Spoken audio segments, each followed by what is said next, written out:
So what is up people, this is Dilip Singh and welcome back to Indian asphalt. तो जैसा कि मैं कह रहा था कि after 2 years and 8,401 kilometre to be exact, 2 year ownership review होने वाला है इस बाइक का आज इस वीडियो में। इट वॉज March 31st 2019 जब मैंने इस बाइक की डिलीवरी ली थी and this was the dark night addition with ABS. Now this is also the BS4 variant, so I have the advantage of one more horsepower than the BS6, nothing else.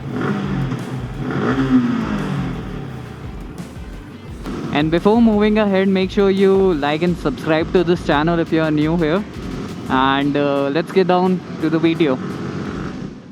हाँ जी, तो cinematics record हो गए हैं सारे and कुछ अच्छी photos भी आ गई हैं। सो अगर आप लोग को फ़ोटोज़ देखनी है एंड अगर आप लोग मुझे अभी तक इंस्टाग्राम पे फॉलो नहीं कर रहे हो तो यहाँ पे मेरा यूज़र नेम आ रहा होगा, आप लोग इंस्टाग्राम पे मुझे फॉलो कर सकते हो। So let's start off with the official review. So पहले बात कर लेते हैं कॉन्स की, क्या चीज़ें मुझे नहीं अच्छी लगी इस बाइक में। सो सबसे पहली चीज़ है मुझे लगता है कि यामाहा ने इसके साथ में थोड़ा सा डिग्रेड कर दिया है अपनी क्वालिटी को। लाइक ये सब आप देख सकते हो, ये बहुत अनयूजुअल सी गैपिंग्स हैं दोनों तरफ बाइक के। सो ये मुझे बिल्कुल भी नहीं अच्छी लगती हैं। आई थिंक ये पूरा ऐसे क्लोज़ होता तो ज़्यादा बेटर लगता। प्लस आप क्वालिटी ऑफ मटेरियल्स यहाँ पे जो है ये सब जो है एंड ये तो फिर भी ठीक है, रियर का थोड़ा हार्ड है, बट ये सब एंड स्पेशली द स्विचेस आप देख सकते हो 2 साल हुआ है बाइक को एंड ये ऑलरेडी मिटना स्टार्ट हो गए हैं and obviously they look so old school. ऐसे लगता है कि 90s की किसी बाइक से निकाल के डाल दिया है इसमें। सो मुझे ये चीज़ बहुत ख़राब लगी एंड उसके बाद आते हैं हम लोग इस बाइक की हेडलाइट भी मुझे इतनी ज़्यादा इफ़ेक्टिव नहीं लगी। ऑल्दो स्प्रेड अच्छा है हेडलाइट्स का, बट जितनी पावरफुल होनी चाहिए उतनी पावरफुल नहीं है बाइक। पूरी ऑल LED हेडलैम्प्स हैं। LED हेडलैम्प्स का मतलब ये नहीं कि आपने बस LED डाल दिया तो यू नो आपकी हेडलाइट्स बहुत अच्छी हो जाएंगी, नहीं, वो LED होने के बावजूद उतनी पावरफुल नहीं है। इसीलिए मुझे यहाँ पे 2 ऑक्सिलरी लाइट्स डालनी पड़ी and now it gets the job done. Lights की बात करते करते एज़ यूजुअल जो इनके इंडिकेटर्स हैं वो भी बहुत बेसिक से हैलोजन बल्ब्स वाले इंडिकेटर्स हैं जो कि मुझे कतई पसंद नहीं आए। आई होप कि जब सब LED दे रहे थे तो इंडिकेटर्स भी LED दे देने चाहिए थे। So although I have replace the indicator bulbs, तो ये सारे अब LED बल्ब्स हैं and these are from Simtek auto. तो इनकी परफॉर्मेंस काफ़ी अच्छी है अब, जैसे कि आप देख सकते हो काफ़ी ब्राइट जलते हैं। इसके बाद हम लोग आ जाते हैं सस्पेंशन के ऊपर। तो आई फील कि रियर सस्पेंशन थोड़ा सा सॉफ्ट साइड पे है, तो सिटी के लिए तो नो डाउट अच्छा है, बट आप अगर एग्रेसिव राइडिंग कर रहे हो एंड आप एग्रेसिवली कॉर्नर्स में एंटर कर रहे हो तो इतना ज़्यादा कॉन्फिडेंस बाइक पे नहीं आता है। एंड कॉन्फिडेंस की बात करते हुए I would like Yamaha to give at least a better tyre on the rear, क्योंकि MRFs नो डाउट अच्छे टायर हैं, but the grip and the confidence जो मिलना चाहिए ऐसी बाइक से वो ये टायर्स प्रोवाइड नहीं कर पाते हैं। So I would have loved अगर एज स्टॉक वो मेट्जिलर्स या कोई और अच्छी ब्रांड मतलब MRF से बेटर ब्रांड अगर वो बाइक में देते ना। Suspension being on the softer side, adjustable भी नहीं है तो आप उसका कुछ नहीं कर सकते हो, you have to just live with it. And front suspension मेरे हिसाब से ठीक है, बहुत ज़्यादा स्टिफ भी नहीं है, बहुत ज़्यादा हार्ड नहीं है। आई थिंक जितना होना चाहिए था उस हिसाब से परफेक्ट है, but rear suspension aggressive riding के लिए थोड़ा उतना अच्छा नहीं है, बट सिटी राइडिंग के लिए सही है। एंड रिमेंबर अगर आप R15 ले रहे हो तो आप इससे बहुत ज़्यादा कंफर्ट की उम्मीद नहीं ले सकते हो, स्पेशली वर्जन 3 से, क्योंकि ये बहुत ही एग्रेसिव इसका पोस्चर है, तो आप इससे बहुत ज़्यादा रिलैक्स्ड फील नहीं कर सकते। ये पूरी टाइम काफ़ी कमिटेड पोजीशन में आप रहोगे इसमें। ऑल्दो आप थोड़ा बहुत रिलैक्स कर सकते हो थैंक्स टू दिस सीट, तो कि आप एकदम आगे पुश फॉरवर्ड करके आप थोड़ा सा रिलैक्स कर सकते हो, बट स्टिल आप फिर भी एक काफ़ी कमिटेड पोजीशन में रहोगे। एंड एक और कौन जो मुझे फ़ील होता है पर्सनली, वो ये है कि आई फील ये बाइक थोड़ा सा अच्छा साउंड कर सकती थी। Although no doubt VVA activate होने के बाद में काफ़ी अग्रेसिव एंड काफ़ी अच्छी साउंड आती है, बट आई फील थोड़ी सी और बेसी एंड मीटी साउंड हो सकती थी इसकी। काफ़ी प्लेन सी आवाज़ है, मतलब आप सुन के देख सकते हो यहाँ से। लाइक अगर ये धीरे RPM में आपके बगल से निकल जाएगा तो आई डोंट थिंक आपको पता भी चलेगा।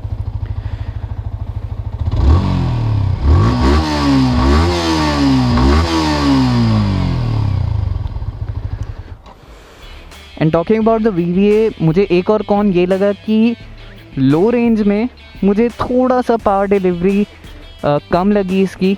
थोड़ी सी बाइक अंडर पावर्ड लगती है जब आप 4 या 5000 RPM में पुल करते हो, but this is where the pros come in. VVA इतना बेहतरीन काम करता है इसका। As soon as the VVA kicks in, RPM starts to grow freaking insane, and फिर जो पुल आता है बाइक में वो आप एक्चुअली फील कर सकते हो। एंड अगर कोई भी 155cc ओनर है जो इस बाइक के बारे में नहीं जानता है, वो बिल्कुल भी ऐसी परफॉर्मेंस नहीं एक्सपेक्ट करेगा। Like I am just a fan of it, how it pools beyond 7500 RPM। Like obviously आपने हो सकता है यूट्यूब पे वीडियोस भी देखे हों that this bike gives a head-on competition to 250cc's and sometimes beat even a few of them.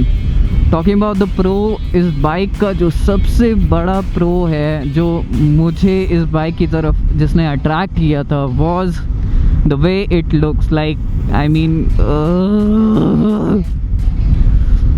And कोई अगर मुझे पर्सनली जानता है तो उसे पता है कि मैं ब्लैक कलर से कितना ज़्यादा ऑब्सेस्ड हूँ। एंड इसके लुक्स इतने खूबसूरत हैं, वो इस बात से ही पता चल जाता है क्योंकि रास्ते चलते बहुत सारे लोग मुझसे पूछते हैं कि सर ये बाइक कौन सी है। उनको पता है यामाहा की है, बट क्योंकि I have remove the side stickers, तो अगर किसी को नहीं पता है तो नहीं गेस कर पाता है कि this is actually an R15। थोड़े बहुत कॉस्मेटिक अपग्रेड्स मैंने किए ही थे। एंड अगर आप लोग को जानना है मैंने सारे मोड्स क्या क्या अब तक कर रखे अपनी बाइक पे, तो यहाँ आई बटन में लिंक आ रहा होगा, उस वीडियो पे आप जाके चेक कर सकते हो। बट अभी इस वीडियो के लिए ऐसे ही बता देता हूँ मैं। मैंने ये वाइज़र इंस्टॉल किया था, आगे की तरफ एक विंड लाइट इंस्टॉल किया है, पीछे एक टेल टाइडी लगा दी है। एंड टेल टाइडी लगने के बाद में जो लुक आता है बाइक का, ब्यूटिफुल। नाउ आई नो कि मेरी इन सारी बातों से कुछ लोग एग्री नहीं करेंगे, बट दैट्स कम्प्लीटली फाइन। सबकी अपनी अपनी पसंद होती है, किसी को ऐसी बाइक्स पसंद आती हैं, किसी को हार्ले जैसी बाइक पसंद आती हैं, तो सबकी अपनी अपनी चॉइसेस हैं। बट मुझे तो ये बाइक बहुत ज़्यादा पसंद है। 2 साल की ओनरशिप में मुझे इतना पता चल गया है कि आपको इतना बहुत ज़्यादा टेंशन लेने की ज़रूरत नहीं है इस बाइक के ऊपर।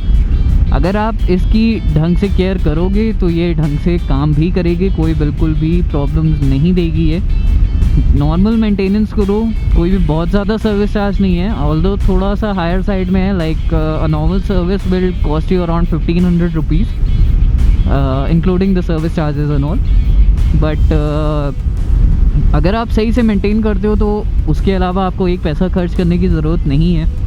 इस 2 साल के ओनरशिप में मैंने इसको हाईवे पे भी राइड किया है, like 700 kilometres in a day.